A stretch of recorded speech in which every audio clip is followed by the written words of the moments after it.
संगवारी हो, रंग सरोवर के प्रस्तुति नंदावत बोल गवावत धुन में अब हम आप मन जोड़े बजात हन छत्तीसगढ़ के बिहाव संस्कार के संग। बिहाव के शुरुआत होते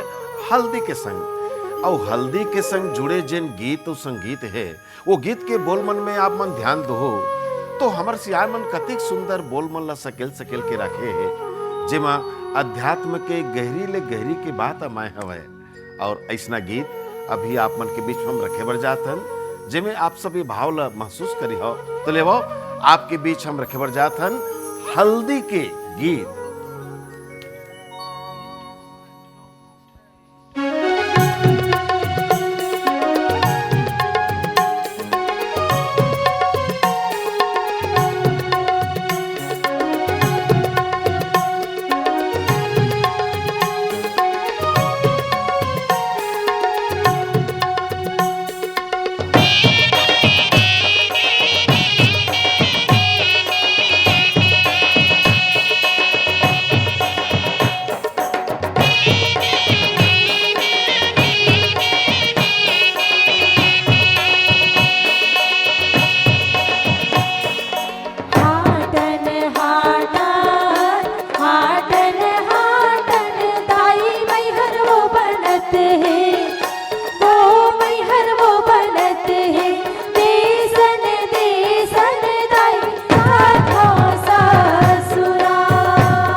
बखरी